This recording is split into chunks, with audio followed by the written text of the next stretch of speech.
Hello everybody, my name is Andrew Perry. This is Ion Pioneer.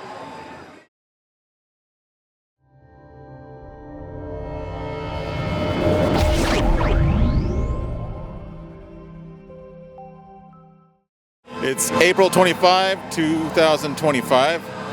I'm in front of the Los Angeles City Hall, where there is a very large demonstration of city employees and unions, as well as people that are not part of any union. And they have a lot of things to say about these proposed cuts that Mayor Karen Bass is proposing. Let's hear what they got to say. Tell me how the cuts are going to affect AFSCME employees. Simply put, people are going to lose their jobs. They're not going to be able to bring in money to put food on their families' tables, and it's going to put a lot of people in really uncomfortable positions with no real end in sight. My name is Victor Martinez. I work in General Services as a heavy-duty equipment mechanic. And you're from SEIU? SEIU, Union Strong.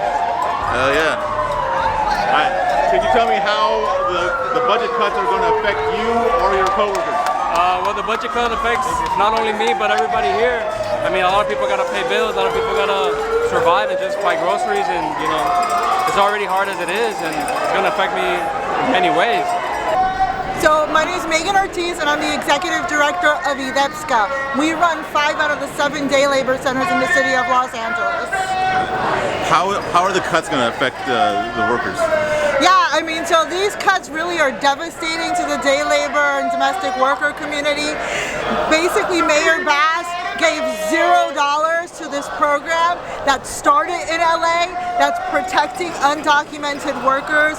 It is a workforce development program. It is a public health program. It is a program that helps workers stay off the streets and make sure they have homes. This is a program where workers are doing wildfire cleanup, and we're stuck in the wildfire zones. And now Mayor Bass is talking about wanting to rebuild the city while cutting this essential program that's going to literally leave thousands of workers more vulnerable to wage theft, more vulnerable to deportation, more vulnerable to exploitation. Anything else you'd like to add? Put the funding back for day labor centers. Hi, my name is Myra Baldwin, and I represent the Hispanic Republican group, but today we're standing for the animals because the shelters are closing down, 3 in San Fernando Valley, and what's going to happen next? They're going to be euthanizing more animals. We have to be the voice for the voiceless, even if there are pets, the animals. Everybody has to be equal. Mayor Bass, do your job. Protect these jobs and protect these animals. It's your job. You failed us before and you're failing us now.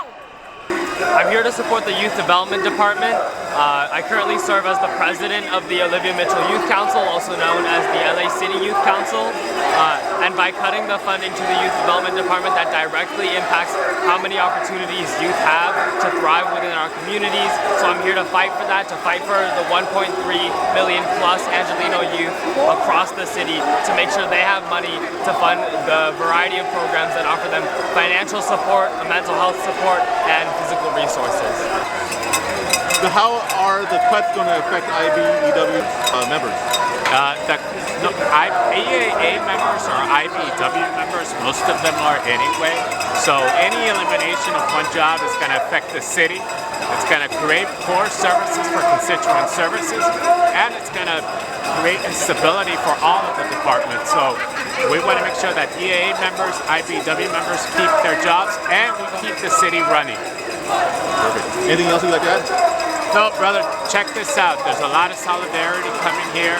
The city needs to understand, and the mayor needs to understand, the council needs to understand that they got to take care of the people that make the city run. That's what today's about. How are the proposed cuts going to affect SEIU workers?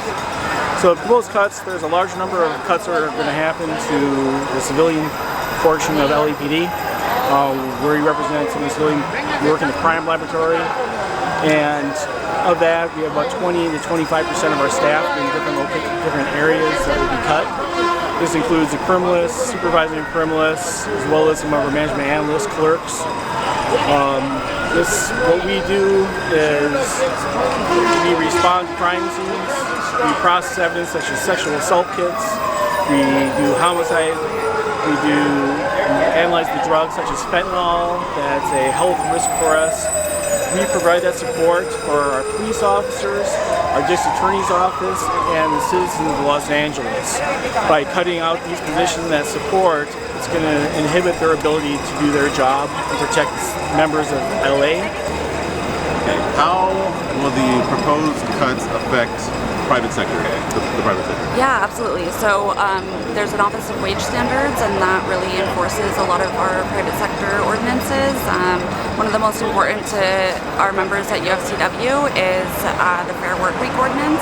This really allows for our workers to plan for their day-to-day comings and goings for childcare and for how much money they'll bring in a week. And so allowing them to have their schedule 2 weeks in advance allows them to make those necessary plans.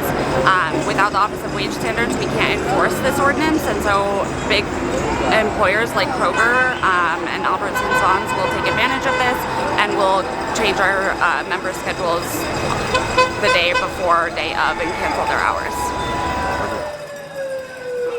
All right, guys, you heard what everyone had to say. The message is pretty clear. Mayor Bass, you are on notice.